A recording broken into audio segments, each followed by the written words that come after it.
All right.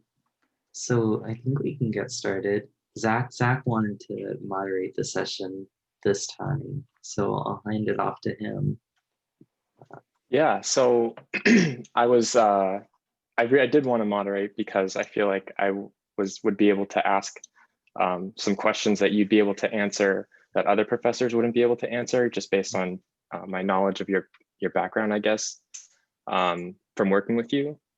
But just to get a better sense of who you are for the group that's here right now, could you give a brief description of your career path from undergrad to now?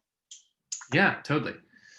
So from undergrad to now, started off at Auburn University, which I'm from Alabama originally. I'm actually in Alabama right now. And I stayed in state for my first degree, which actually turned into 2 degrees. So I went to Auburn, I got a bachelor's in architecture and a bachelor's in interior architecture while I was there. They had a dual program that you could apply to once you were already in the architecture program.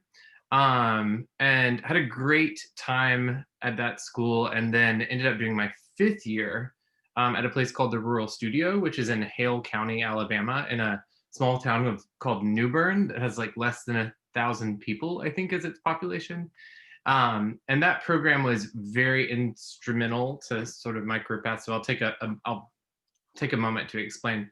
It's so Rural Studio is a program that was set up about, what is that now, 25 years ago, by a professor who was driving from Mississippi to Auburn and crossing the state like twice a week. And he was driving through this really impoverished part of the state and was like, hey, we have architecture students making things, testing ideas, drawing buildings, and making, models. And they are not prepared for necessarily for an office or for building and construction. Why don't we have them apply those talents like in West Alabama and build houses for the historically impoverished and like very, sort of ravaged by racism sort of communities and spaces there. So Rural Studio has been there now for a while, building houses and building affordable housing specifically, and building community infrastructure. So I was there for a year. And it completely changed my perspective on architecture as sort of a social project as much as, a design aesthetic and sort of spatial project that was pleasing to me. I understood that it could actually change people's lives and the outcomes of people's lives. And while I was there, I did affordable housing. So I designed with a team and built one of the 20K house projects, which there are many, many, many 20K houses. Some of them have been exhibited in the Museum of Modern Art.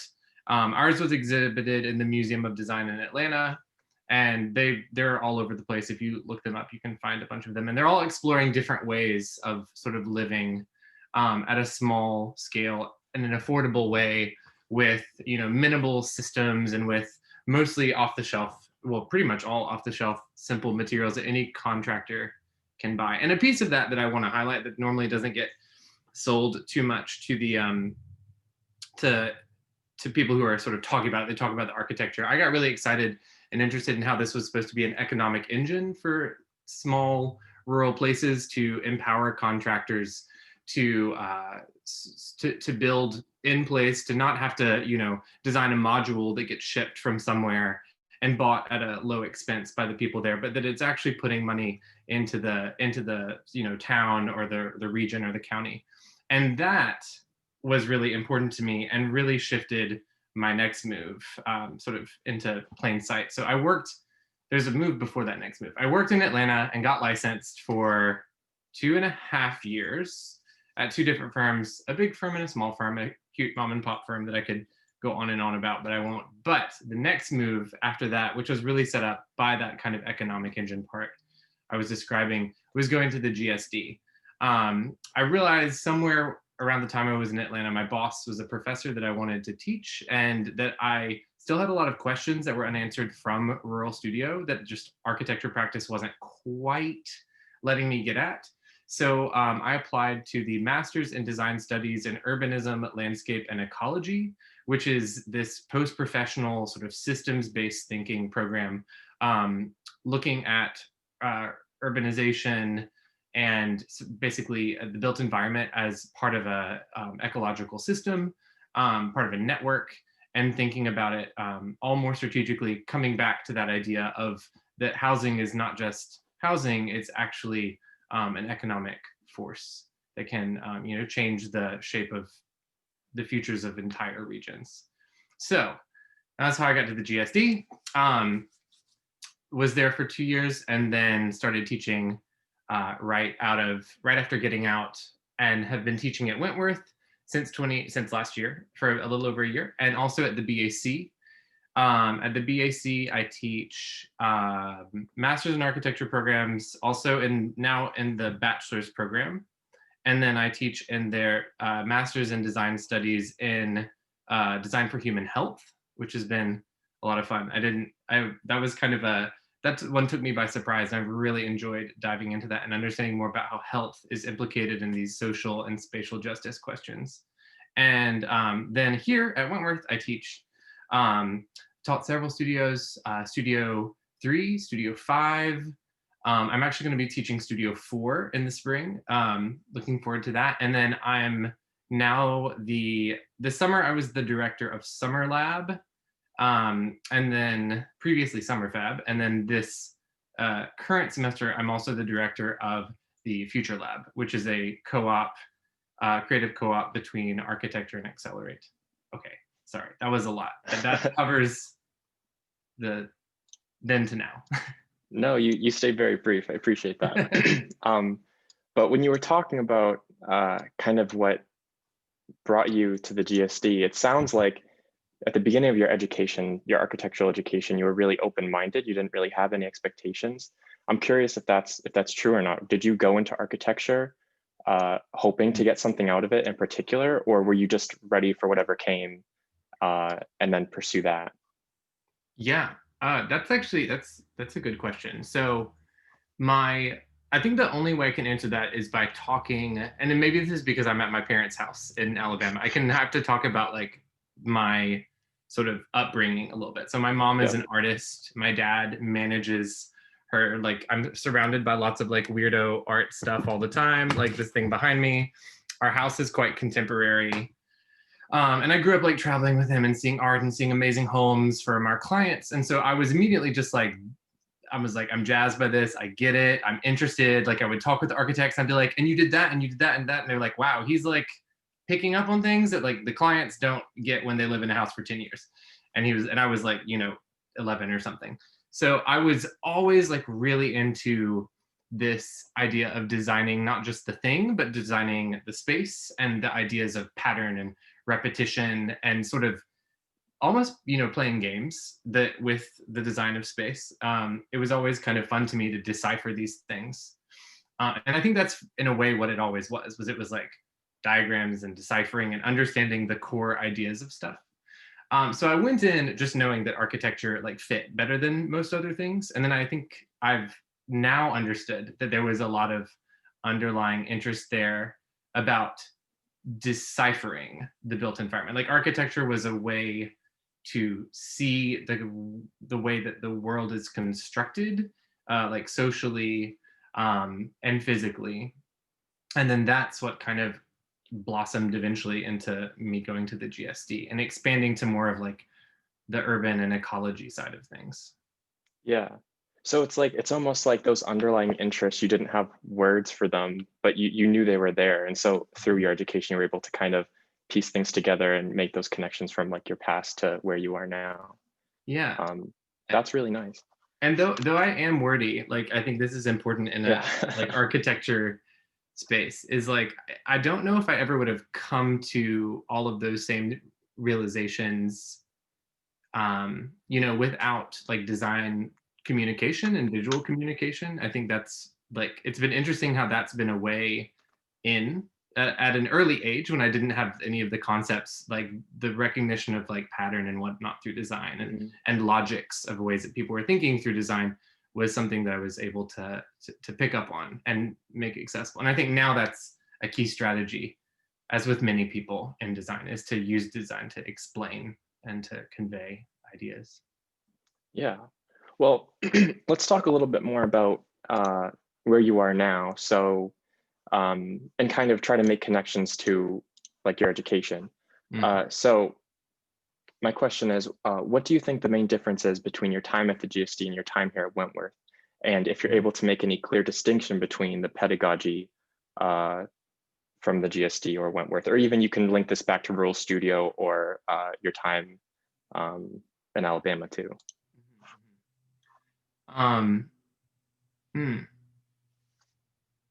Main difference between those two times. It's very interesting, like from a like personal perspective. The GSD into Wentworth and teaching feels like this like slope that had almost hardly a bump in it. Like there was this sort of joy of like learning at the GSD and getting to engage. And I was very quickly constructing, because the program, you construct your own sort of path. Like it's not, it's a post-professional program, right? So I was like, I want this class and this class and this class. And they were like, you have to take like 4. And then everything else I could put together myself. And I did, and it felt very self-determined. And as I kept going through and getting to know people, I like accepted like leadership roles at the GSD with the Queers in Design was one, and when I'm gonna forget, the design research forum. I was like one of the presidents of that. So like there was this thing of like piecing it together.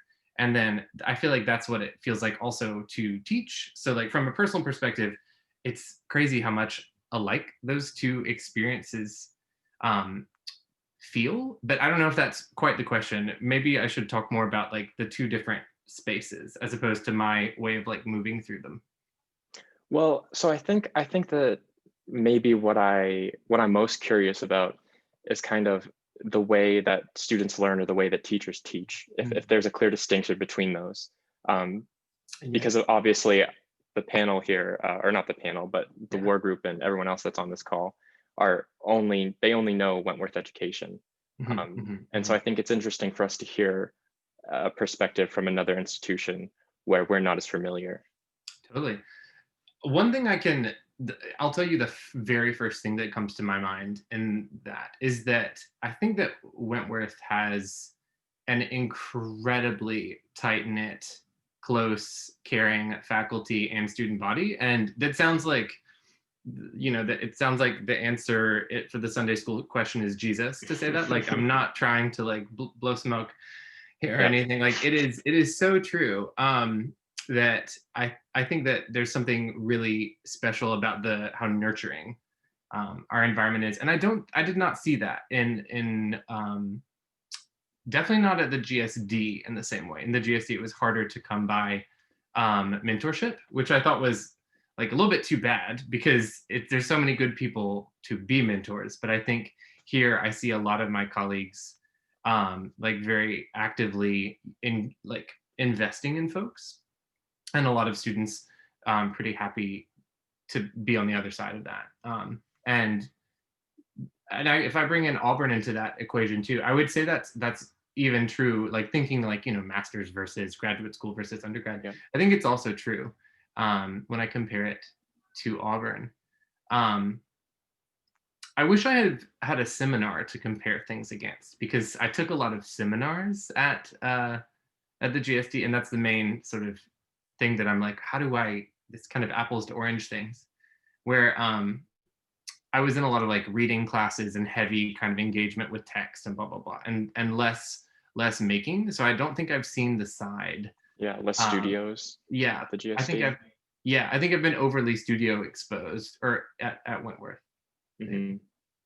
Would you consider teaching a seminar course ever at Wentworth? I mean, you're doing one now at the BAC. Yeah, that's true. I definitely would. I'm currently, like I said, the pattern has been just like it in grad school, trying to cobble together every semester and figure out what's going to be the most interesting way to spend my time. I'm definitely trying to figure out if there's a way I can pull in a seminar somehow. But it's kind of tricky as an adjunct for anyone who's interested in like that life. You only get so many credits per semester. So it's hard to do a seminar and a studio, and the studios are just too good. We definitely want to talk about your experience as an adjunct a little bit later, but you would set me up a little bit better for a different question that I would like to ask. Okay. when you had mentioned Queer in Design, which was a club that you were in where you were at the GSD. And then you also talked about mentorship at the GSD, wishing that there was more of that. So last night, the BSA held a discussion about LGBT in the profession, which Matthew and I had both attended. It was a roundtable discussion with a panel of gay and lesbian leaders in Boston. And one of the questions that was asked was, what had allowed them, the panel, to feel more comfortable with being themselves in the profession as gay or lesbian designers? And then most of the panelists had come out after college, and some after they had already worked for an architect or designer for a few years. And so they weren't really able to, actually no. So one of the answers that stood out to me was the importance of role models. They had mentioned this. And that because of their timing of coming out and the timing that they had grown up in, there weren't really many people for them to look up to in the profession. So my question for you is, are there any LGBT role models that have made being in the profession easier for you, or continue to inspire you as a gay architect and educator? Let's see. Well, I definitely had a professor at Auburn who I kind of was able to sort of connect with and like sort of just share that commonality with at one point, which was nice, coming out like while still living in Alabama, coming off of like what's the word, like tough times, like being like out in high school. So that was like nice to basically reach college and like within my professional network immediately have some kind of commonality. But I really didn't have that many sort of a mentor. Yes, I didn't really have that many folks who were sort of my sort of role models, architect role model. Yeah, and the thing that has recently changed that, which has been pretty cool, is while at the GSD we had a conference. I'm trying to remember the name of the conference because I was peripheral to this conference. It was organized by MArcs. That was called, oh, I'll have to think of it and it'll come to me later. But it was basically a dinner table conversation where we actually in the auditorium, like we took the giant Petra Blaze curtain and like wrapped it around and made the giant like auditorium into like a little like dining space with like a long table. And it was only queer architects, men, women. I think we had a non-binary person there as well. And they all got to pick an item to put on the menu. And it was like a course for everyone who was there. So there was like, you know, amuse-bouche and dessert and all these kinds of things. And they would each get up and present like their dish like to the table. But of course they were encircled with this curtain so no one could see them. So they had like multiple cameras inside. And then they projected on the like outside of the curtain all the sort of views from the cameras. So there was this weird like intimacy thing where they were like together, but they were presenting to one another, but we were all there and they could like hear us laugh when they, you know, said something like a little taboo or their dish was a little seedy or whatever. And through that, I discovered a lot more queer architects who do to me, and since this was like a playful thing, it made a lot more sense, who do to me what, or do for me what is like queerness in design, which is not just like being gay or being lesbian and designing, but actually understanding that, and I like the term queer because it's like pushing against norms. I like the sort of the criticality of queerness in a way that it examines the space that it's in and it says, why is it constructed this way? Let me reconsider that. And all of these artists took a very like queer critical lens, and their dishes were like deconstructing society and this and the other. And they were using, again, like graphics and the construction of like food with like, you know, salt, fat, heat, acid, whatever, plating, what and ingredients to explain sort of their takes on the world and on architecture. And Jaffer Kolb, I think that's the right name, was one of the people that came out of that who I really liked. He teaches at Yale. So that's a long way to get to my role model. No, I think it's important though to recognize those people, because especially for me, it's hard for me to kind of recognize how being queer or gay, I guess in this case, applies to my education and can apply to my practice, I guess, as I move into the future. And so understanding like where those themes of my life can start to play a role in my profession, I'm trying to identify those as I move through my education. But it's really interesting to hear current professionals or educators speak to what inspired them or continue to inspire them to do. Can I give an addendum? I have one other major role model that I should add, who you Sure. probably didn't talk about. Sure. Adam Nathaniel Furman is. Yeah, we've talked about him before. Yeah, that was expected, I bet. Out of London, he teaches at the AA, I believe, and he works with kind of rethinking postmodernism as this kind of like almost like drag sensibility of architecture, where everything is over the top and inflated and bright and colorful, which is pretty awesome. Yeah. So being queer in design, is that something that came to you once you were able to join that club at the GSD, or had you thought of these notions of, you know, what you could do in your undergrad when that wasn't, like, did you have a club in your undergrad that you could kind of express those opinions and those thoughts that you have, or did that really start to blossom in your post professional? So they totally were like separate. There was, we had NOMOS, but that didn't tend to have much of a queer group to it, just at Auburn. Yeah. But I was the president, one of several presidents of the like university-wide LGBTQ like organization, and then within architecture, it was kind of a space of like no contention for queerness, for gay folks, and so there was, and I think it was probably also like a not very critical mass, and it was 10 years ago or whatever it was, and so there wasn't anything there, and so it didn't sort of become a part of my design thinking really in a way. And truly, I guess something like interesting, like fun fact is that I think the first time design kind of creativity, light, shadow, all of that kind of building something, expression came in contact with queerness was like, I totally got like way into drag in like undergrad, and like was employed at a local bar for like the first drag show in Auburn as a drag queen.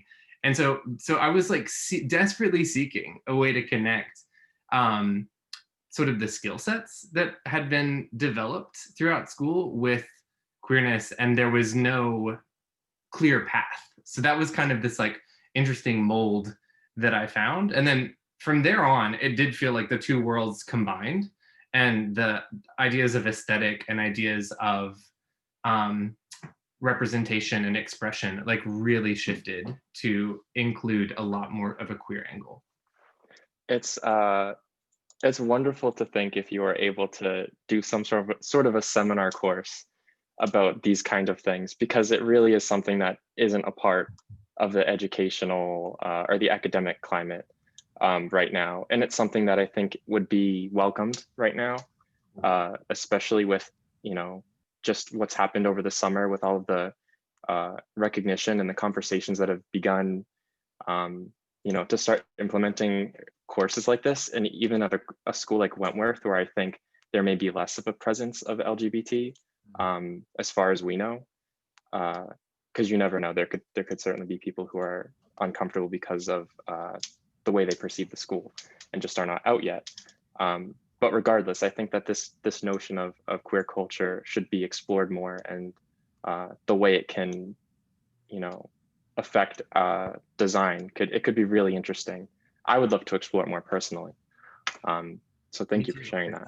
It sounds like a great course. The more you're talking, right? About, yeah. I have no idea what the curriculum is, but we can draft it together. There we go. I'd probably grab Mark Pasnick as well. He's becoming one of my role models with his recent inclusion in Out 100. Just have to amazing. And he was one of the panelists in last night's discussion. It was great. Yeah. Mark is fantastic. So my next question is, can you speak to the courses you are currently teaching, and if you implement anything in your curriculum that makes students think about themes of inclusivity, or just themes for that matter, that you think are important in architectural education? So in a sense, going beyond the course description with the goal of making a lasting impression in students that they may not immediately recognize. Mm-hmm. Mm-hmm. Yeah, definitely that is something that is a huge goal for me, that is so easy to let slide if the course is not explicitly about that. And I've taught courses where sort of social justice or ideas of inclusion are like paramount, and they're like in your face the whole time.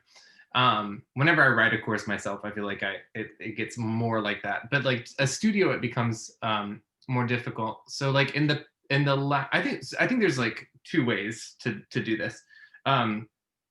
One is the sort of active work of making sure that requirements include, evidence of research that looks at the sort of social condition in a space or histories of spatial injustice. That was something we tried to do more with Studio 3 this year, actually, as a whole, like the whole cohort of us tried to do that. And I we'll see. I don't know. I need to like powwow with them to see how successful it was. I think it was a little tricky because there's so much on the plate, or like so much to get done on the schedule in Studio 3. But we looked at like Mission Hill history, which is a great way to get into it. Just history is full of injustice and exclusion. And then for the other project in that studio is a boat building school in rural Maine. And I, 2 years now, have done the like lecture of sort of what is rural, how do we work in rural space. And my take on it that I really try to give to like the whole cohort of students is that, or the whole like year level of students, is that rural space is connected back to urban production and this idea of urban metabolic theory, and that you have to sort of, you can't have the city without the countryside. It's where things are grown. It's where raw resources are harvested from. It's often where a lot of labor that goes into the products we have happens, and that there's a disparity in sort of the achievement capacity, or the sort of, I think even in terms of like length of life, there's a pretty big disparity at times between like rural and non-rural, or city or urban. So those are like this most recent course, those were how I tried to bring in questions of inclusion. And that's like obviously much broader than like the queer question.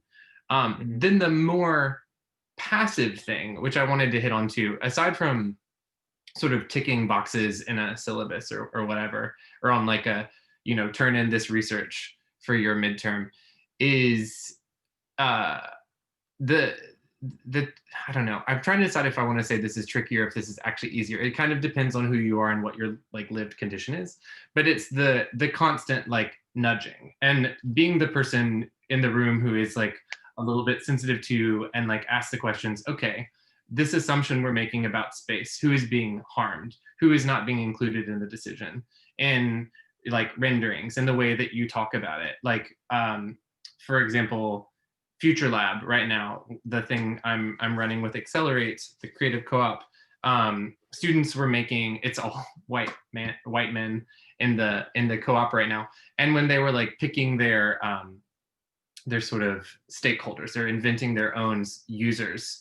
Like the users were not representative initially of a sort of broad swath of the population. So we had to come in and, be like, who is, not being considered, blah, blah, blah, blah, blah. And it was never upfront, but it was like having that eye to pick it out in the moment and be like, whoa, like this is not setting you up for success with inclusion.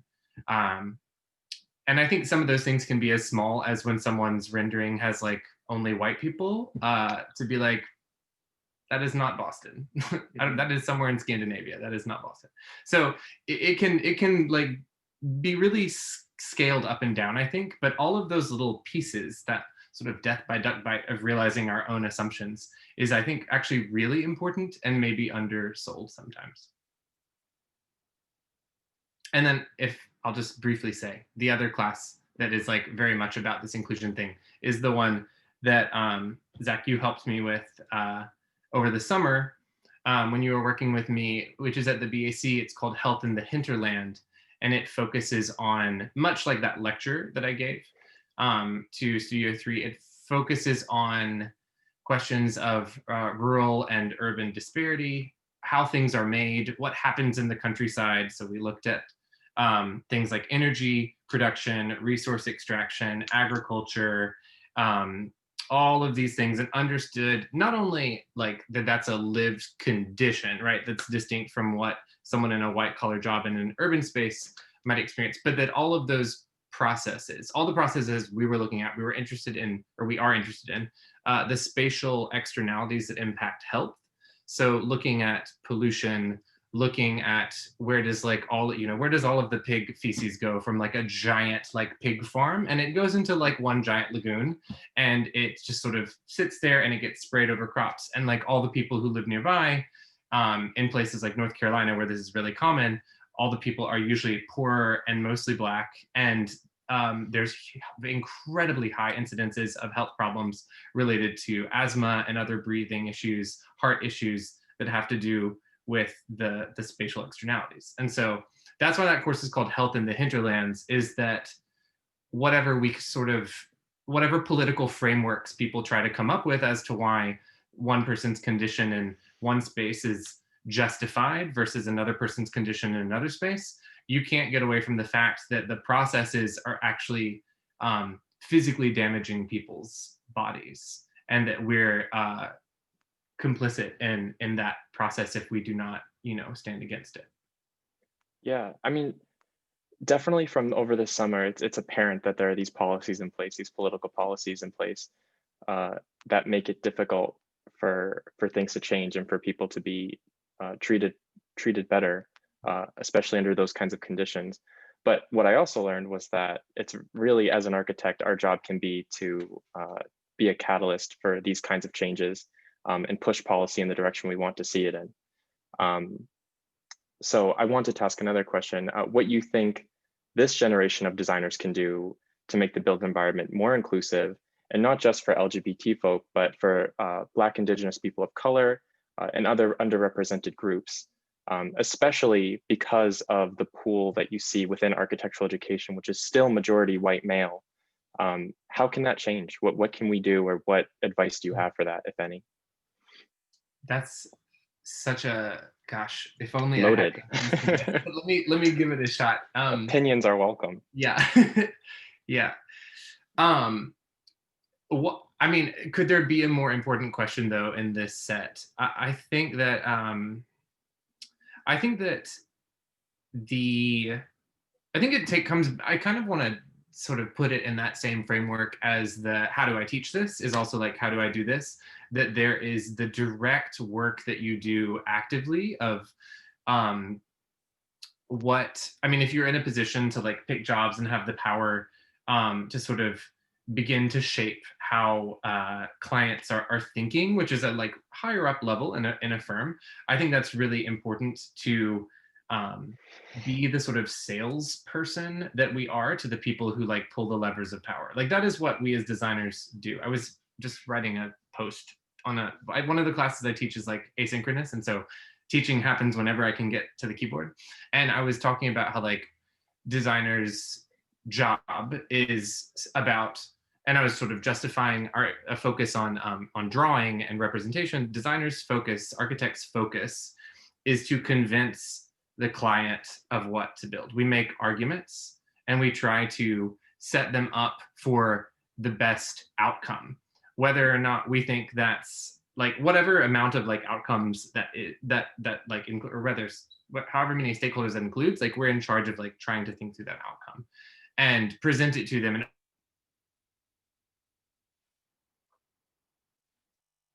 level where you can advocate for better projects, more responsible projects. It's very easy to think through that in terms of something like having to do with sustainability and make arguments about changing out products, and you know the company that's building it or whatever can say, you know, we're more responsible or we're certified.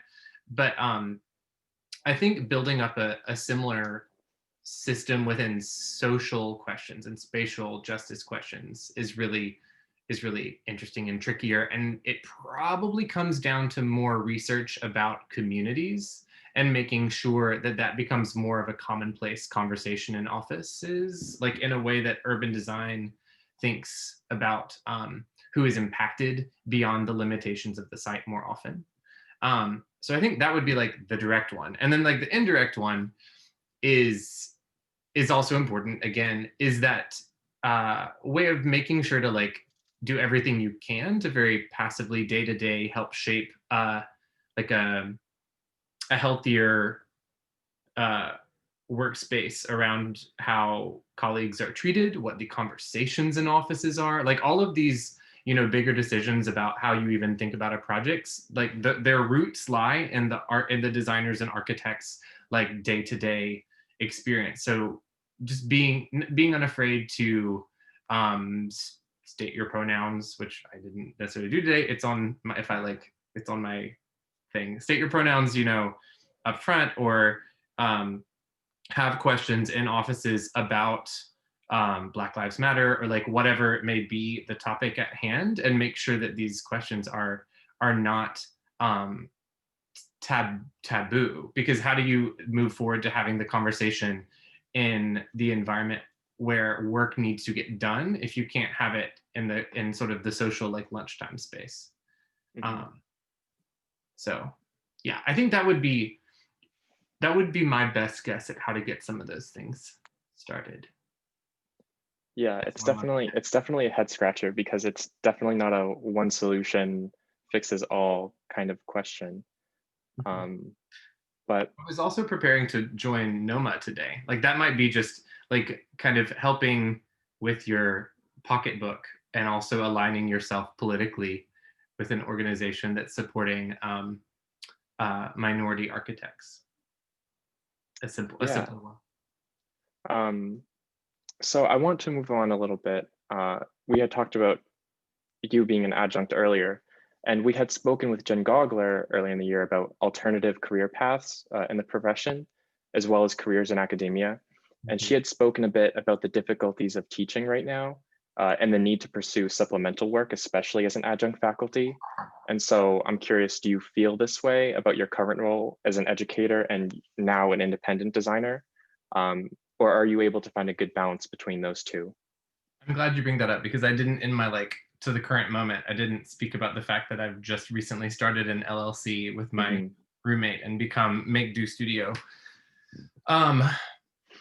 Super fascinating situation where I personally have found that the workload for teaching has not gotten smaller in this very particular moment of the pandemic. It's just changed how that work is conducted. And then I have found that interestingly, there is a need to, and this I can only make really good sense out of this literally talking about it. Like we have co-op students, they need jobs, and through like that process, that was how really we got started with our LLC, was folks like you, Zach, coming to work with us for the summer on a few projects, submitting to competitions, winning a competition, and then also like the Future Lab is actually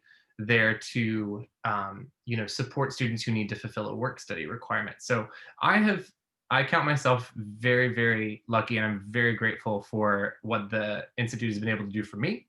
But I have found that putting the schoolwork together has even worked out now. And I think that if I could like move out of my own sort of condition here, my own space with it, I think it's the adjunct life is a tough grind. I think that I am still like young enough and excited enough to just like go for everything, and I constantly paint myself as scrappy is the term that feels like appropriate, and I just sort of jump at everything that excites me and chase it down a little bit, and sometimes I catch the truck and then I'm like being dragged away by Future Lab or whatever it may be. Um, but um, but that's worked out fine. And um, currently adding in the workload of the LLC, that is not like kicked in earnest yet. Still going to see how that works. But I actually really enjoy the balance, just from a how does this suit you kind of standpoint, where even in grad school, for better or for worse, I won a project with two colleagues, a friend and his wife, in Jacksonville, and did a public art project during like my thesis year.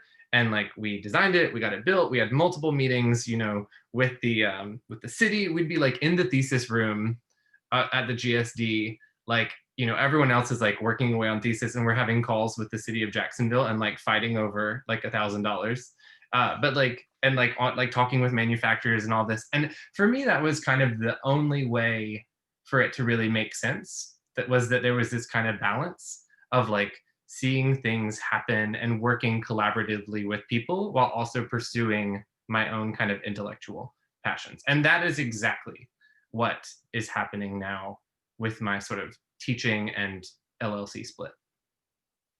I mean, you seem to find yourself at a really awesome place right now, which is likely to change, right? Because you even said yourself that you're going to eventually, hopefully, get more work for your LLC. And there's also the possibility of you moving up from an adjunct to possibly a higher position as an educator. So in the future, which path do you see yourself going down? Because I think it would be hard to stay on both unless you can manage to figure that out, which Yeah, I would commend you for. If you didn't caveat that, I was gonna say I'm gonna take the like queer critical response and be like, there is no binary Right. this choice.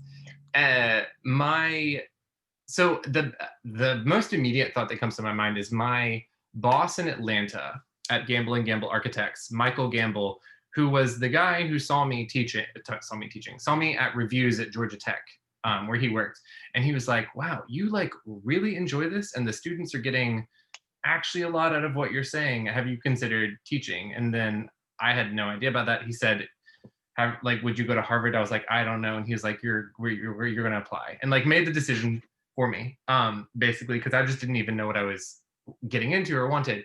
He is my role model for this kind of work because he's the principal. He calls himself the creative director, which I think is part of the key to this question. He calls himself the creative director, and his wife is like the owner and like master of the firm, and she's absolutely fantastic, incredibly capable, incredibly powerful architect, and she was just the biggest joy to work for. But he would come in, so obviously there was a lot of trust between them, they're married.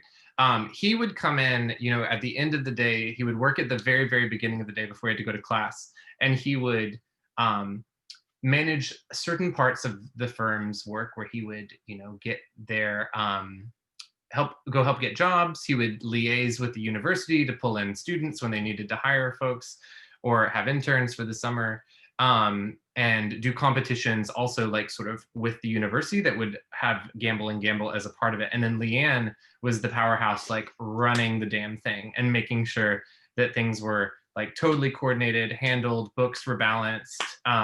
Mike was aware of all of this, but her part cannot be undersold. But they had this sort of beautiful dance to them in terms of like whose responsibilities were what and how they would make it work. And I think that he never felt, outside of what was going on in the office, just clued in enough. And I think that would be, I would enjoy doing that if, Braxton, if my partner Braxton would be willing to be the Leanne Gamble workhorse to my Mike Gamble. Yeah. So I think that's probably the best way I can think about it, is not thinking of responsibilities as split down the middle, but responsibilities as sort of shared by strength and shared by passion, actually. Mm-hmm. I mean, your answer really makes me wish that I could just introduce you to Mark Pasnick then, because he's able to balance I think his work studio, his own personal studio work with his teaching really well. And he clearly has, years of experience doing it. Mm-hmm. So I'm sure he could be, a really useful role model for you. Yeah, I'm definitely I need to grab a Zoom happy hour right? and find out how this works for him. Oh, well then we'll have to invite you to our Zoom, our happy hour conversation with him in the spring.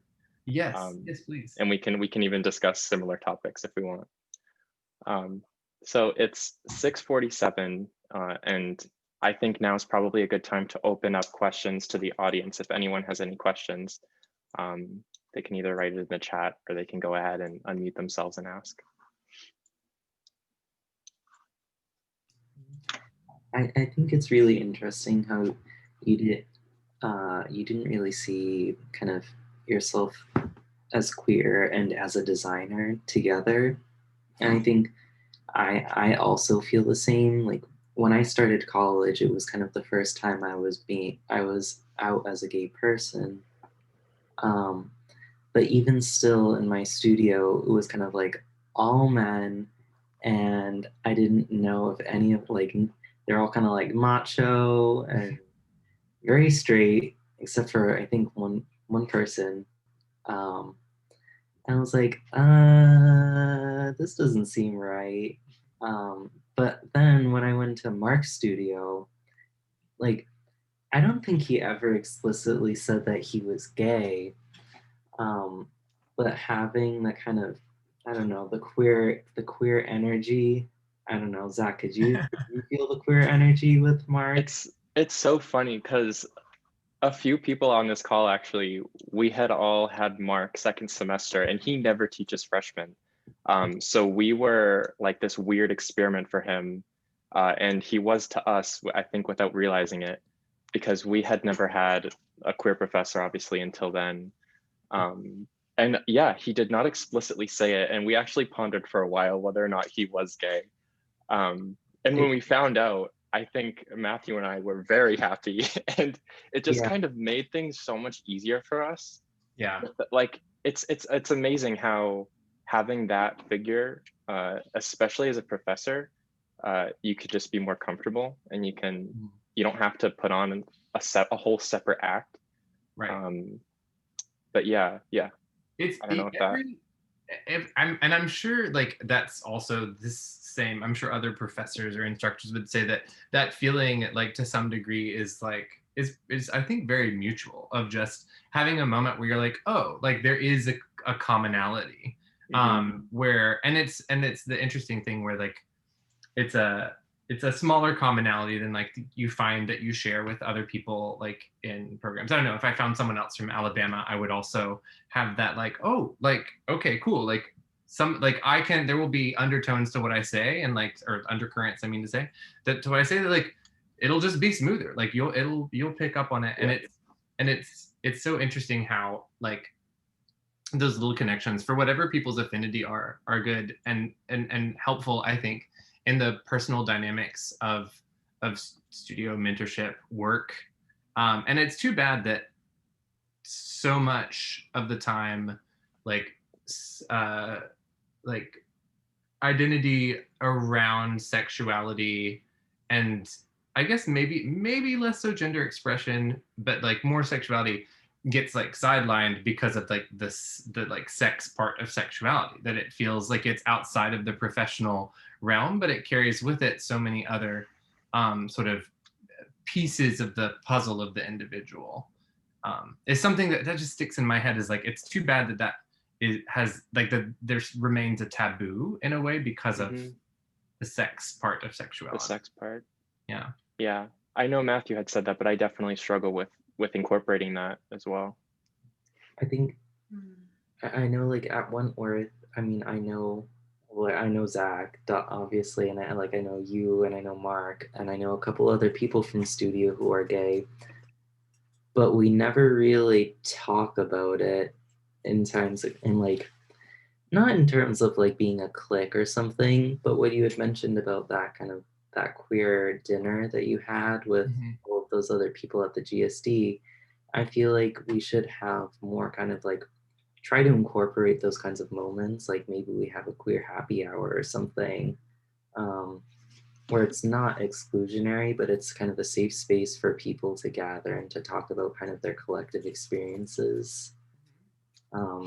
or like even having an elective about like queer architecture. You when you were talking about drag and that professor at the AA, it reminded me of I think it was Liz Diller and Rick Scofidio who were talking about I think it was like Alice Tilly Hall or something, and they described the building as brutalism and drag because the buildings in Travertine or something. Um, Zach knows that. You remember what I'm talking about, right? I think it's really interesting how people can have these provocative thoughts that they should be more expressed. And it definitely comes down to, I don't know, it takes me back to the thoughts of how does such kind of discourse or such thought creep into work if it doesn't creep into workplace. And so it sort of comes back into that space of I wish it didn't feel as taboo to somehow explain part of your identity in a work setting, which I guess like personal pronouns help with that in a way. And I mean, in terms of like actual, just like how I found out that like professors I had were gay, it seems like it's oftentimes about like partners, which is kind of a tricky thing that you have to like attach yourself to someone to identify yourself at times. But um, I think some of the professors here too have the pink safety triangles on their doors. I think Ann Pitt may have one. That's like, this is a safe space. I can't remember. I don't want to like misidentify safe spaces. That seems unsafe. But yeah, it's interesting when I try to think of what are those mechanisms and where they do exist. But I'll tell you this also, as a faculty member, it took me way too long to also like connect with both of our gay marks, Mark Mulligan and Mark Pasnick. Like it just took way too long. So it's a professional boundary that's not just like teacher student or whatever. It's generally out there. So it's a nice thing to think about how we can slowly overcome it, or not slowly, but sneakily. If anyone wants to organize a queer happy hour, we should do it.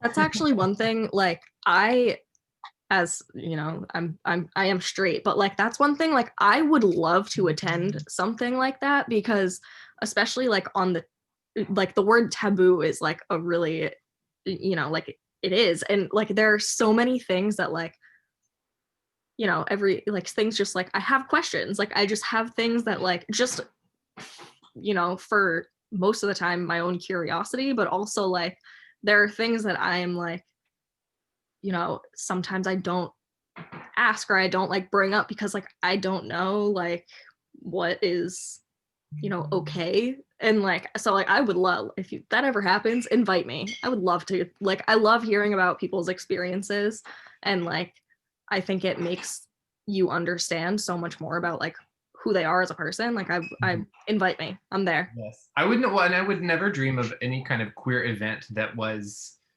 like closed, not inclusive. only people with some identity that fits into like the alphabet soup or whatever. Yeah, no, I mean, definitely. You are invited. Standing invitation, Megan. Great. I feel like we're just like on this topic. I have a project that is a recent one that might be sort of fun to show, talking about, and I don't want to like sort of stymie the conversation, so like feel free for people to speak up. But my roommate and I, collaborator and I, did a project, didn't what do you call it? A submission for a competition called Winter Stations in Toronto, where you have to take these towers that are lifeguard towers on the beach, and like use that structure to turn it into some kind of art installation during the winter when like the beach is closed. So this theme for this year was refuge. And Sam, would you enable? I think you have the power. enable the screen sharing. Thank you, thank you. Okay. Yes.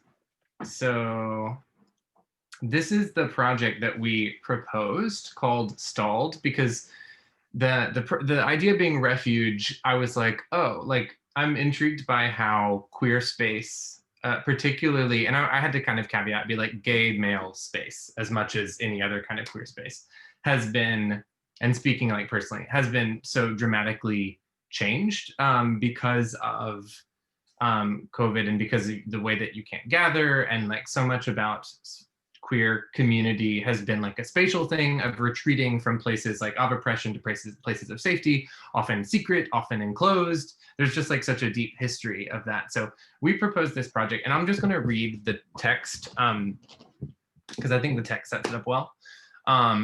Refuge to the gay community has historically taken the form of dark and hidden spaces, places where illicit intimacy could unfold safe from oppression.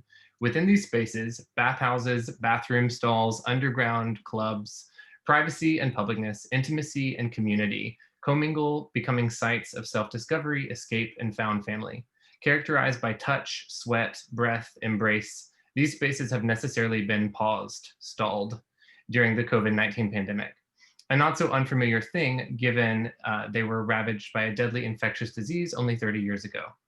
Now in 2020, the negotiations of social space sound similar to those the gay community has rehearsed for decades. When were you last tested? Been with anyone lately? I'm negative. Stalled invites visitors to experience this queerly public intimacy, to pass whispers to a stranger, to meet someone's gaze through slatted partitions, all with the harmless eye of the voyeur at your back. Closeness shared at a distance. So this was our proposal, or is our proposal, yet to hear back about it. And we're basically recreating, it's explained a bit more on the other page, but it's supposed to simulate these sort of stalls, almost like bathroom stalls or urinals, whatever kind of seedy sort of club space one might imagine. And you whisper into these like holes in the walls, and you can communicate, you can interact, have an intimate moment through that like portal with someone else in another location at a safe distance. You can look between the slats and sort of catch glimpses of people like having private moments. You can sort of stare at them between it, or like sort of communicate back and forth, you know, with only minimal space of viewing one another. And then there's these benches on either side of the installation, because there was this sort of question that my roommate and I had about queer intimacy as actually less intimate in many ways than like straight or like heteronormative intimacy that is sort of sanctioned with spaces and households historically and marriages historically, that the intimacy of like queerness is sometimes found like, you know, in bars or in a park or whatever it may be. And so we wanted to turn this this sort of idea of public intimacy into a performance that seems important now as we're in the pandemic. And then of course there's the connection back to the idea of highly communicable diseases as radically changing space and interaction, not unfamiliar to at least certainly to gay men. So this was our little proposal, and we kept it like kind of gritty and seedy and all with our sort of everything is like literally drawn on a paper bag. This is like a market basket bag that everything got drafted on with just scale figures added and text added in the computer. Oh yeah, I see the scan right there now. Yeah. Yes. In that photo, you can see the little piece. That's so funny. I think what strikes me the most about this project that I love is the amount of interpretation. Because if you're straight, someone straight would not interpret it the same as someone like you or a gay person. It's just fascinating and super powerful. And I prefer your interpretation. Yeah, children will be on this beach. And so we were like, okay, how do we do the thing where we like, you know, we didn't want to do anything like gratuitous nudity and like something that was like going to be one, offensive, two, just like not clever or anything like that. And so this is intentionally like playful in its way of interaction so as to create or like simulate the novelty of the intimacy that we identify as queer intimacy in like bars and clubs and public spaces. And that's the sneaky bit, is that it's supposed to, you know, not represent a thing, but invoke, distill the thing down to like its absolute, one of its absolute most like raw kind of experiences, and turn that into an art installation of its own. That's awesome. But I just wanted to offer that up as we're having like for conversation and whatnot. No, I think it fit really well with the discussion. I'm glad that you shared that. It's also fun that you're introducing these kinds of like, or promoting these kinds of spaces that kind of are queer in their nature, kind of to the people who know about it. I know Mark last night was talking about like he when he was younger, he always kind of enjoyed the little bit of like knowing who was gay on the train, because they would look at each other or something. Yeah.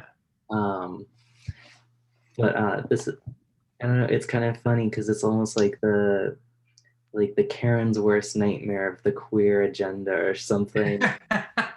Yes. Abstractly projecting our queerness onto other people, because I think that's at the end of the day it's what we have to do, because I don't think kind of the community has been fully accepted by people, and so we have to think of subversive ways, or kind of not explicit ways of showing our identity to other people. Yes, that brings me back. I've had this argument with older gay men about queer and like why I prefer it so much, and like so much of what is accepted about gay culture, gay experience, is this anesthetized, white picket fenced, you fit into like some like social structure that already exists, you know, as a way of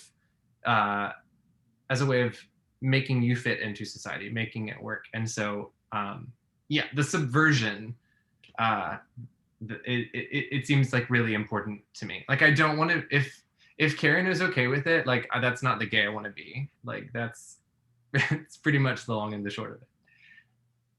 I also want to like, there's a conference, where on earth is my phone? There is a conference that happened recently about gay things, and at SciArc, that was really good. Like if anyone is interested in following this up, I don't remember the name of it, but it came to me like through a WhatsApp message.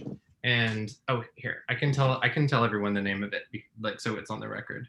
But it was super. I watched like just a snippet of it. And okay, and I can tell you what it was about in just a moment. SciArc events. Oh, a queer query, Query, a queer query, by SciArc, and it was like hours long. It was a really long. I wonder if I could. Hopefully, you can find the event. It's on livestream.com. But one of the things that I tuned into that was like, oh, this is so good, is how it was basically the grinderization of all of our interactions, and how not only did that app like pave the way for like Tinder and other like geotag based apps for like connecting people and this, that, and the other, but it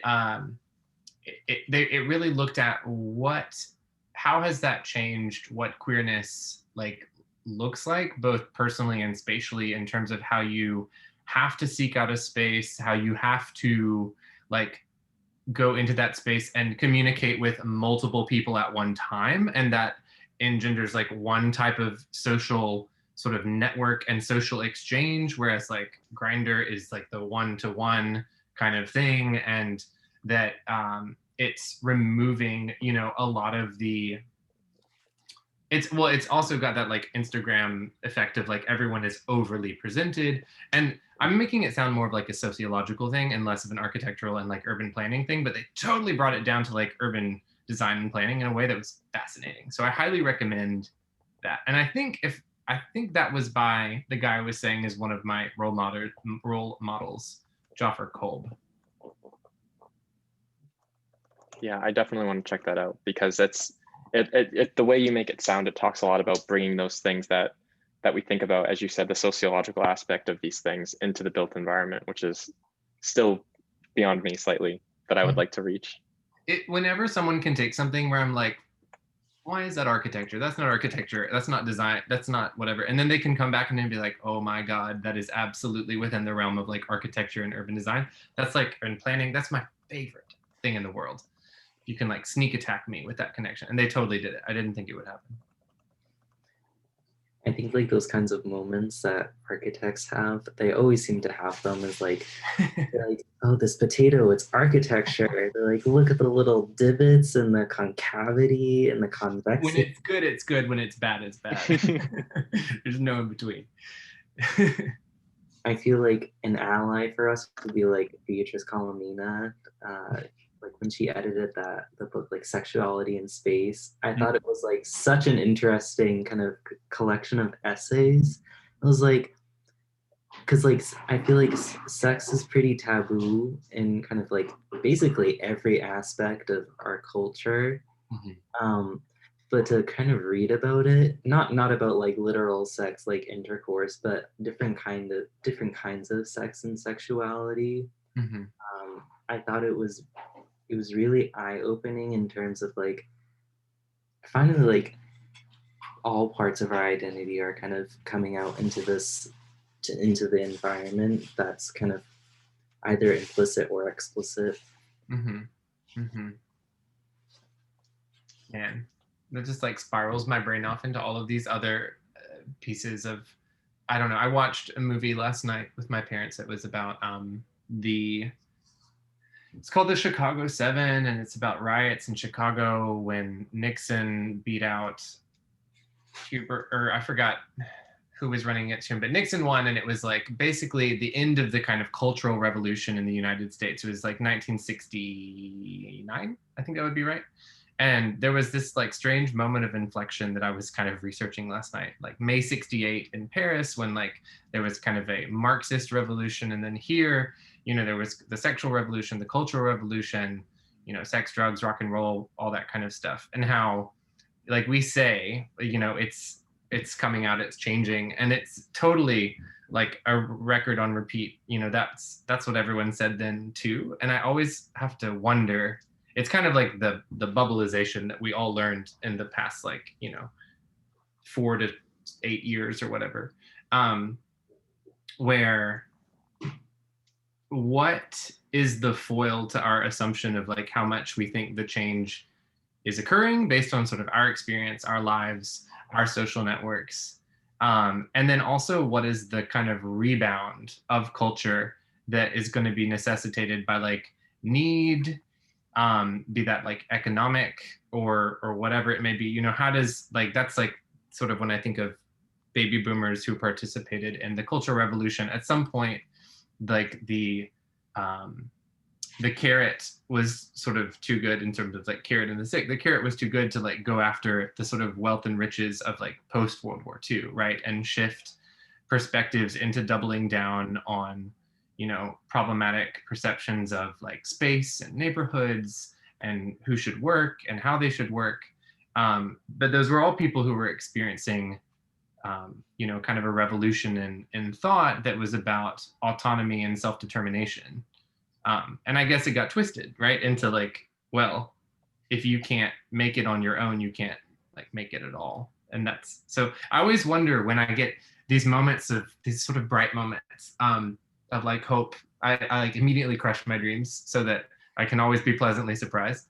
And it comes back actually to a time in college where I was having my mom's cousin, Jan, who is this wonderful, she's kind of this like witch who lives on the mountain in Georgia. She makes art with like dead bees in it with wax and like makes replacement teeth out of like clay. and she's amazing. So she came down from the mountain to visit me in Auburn, and we were, you know, drinking and catching up and having a lovely time. And I was talking about like change, and it was like Obama or whatever. And she like laid that onto me. She was like, we've been here. Like, don't even like talk to me about change when you're like 40 and tell me if the world changed like you thought it would. But it's been nice to sort of have those scales pulled off of my eyes. So I kind of like to pass it on to y'all as a little bit younger than me, to like think about how when you do feel the hope, like something is there that's going to try to shift and steal back power. Like any moment of freedom, like somebody is losing power when others are gaining freedom, socially, economically, whatever it is. And so you sort of, it's made me start to ask the question of like, who is threatened by this justice, when I sense justice, so that you can sort of know where to look next and be prepared for the next fight that follows that freedom. Heavy.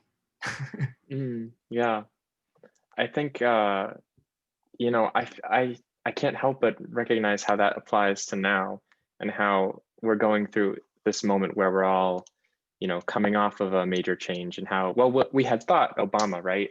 That was the change that was going to fix everything. And then Trump happened, and really nothing had changed at all.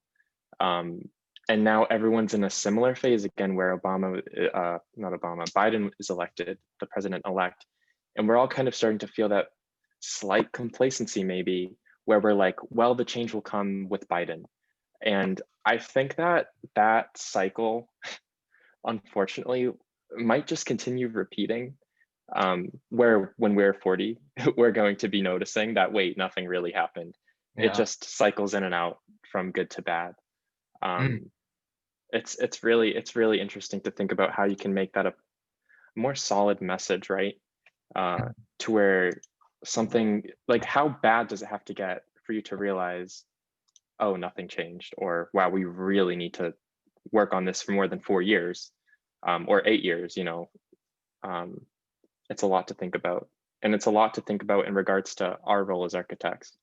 Because like I said earlier, like we notice these policy changes that need to happen, but we have the role as the architect to possibly be a catalyst for these changes. So where do we come in to the equation? And is our presence welcomed?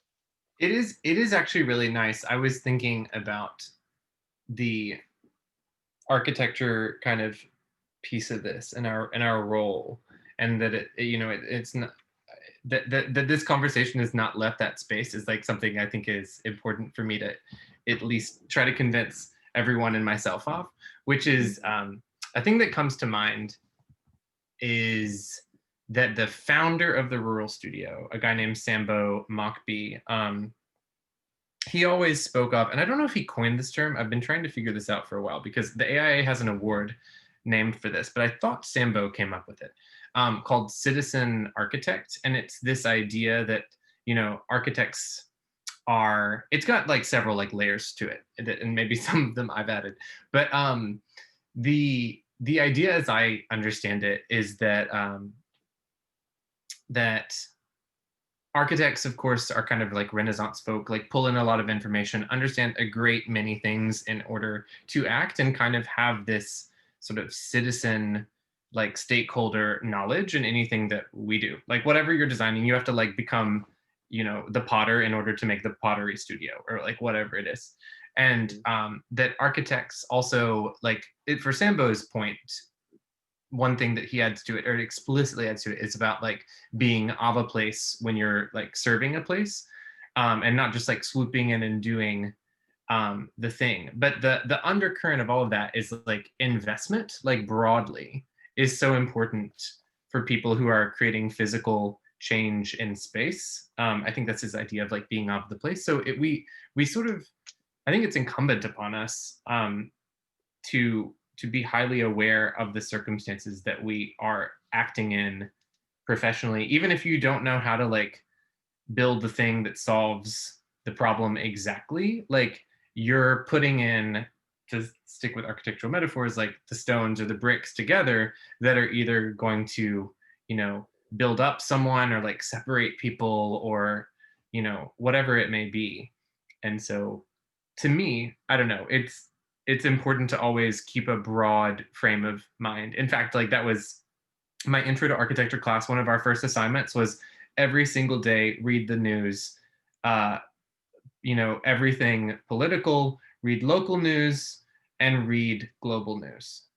And that's part of your architectural obligation. And so that was kind of out there. And that was not Rural Studio. That was like this fantastic guy who taught our first um, our first studio or our first seminar.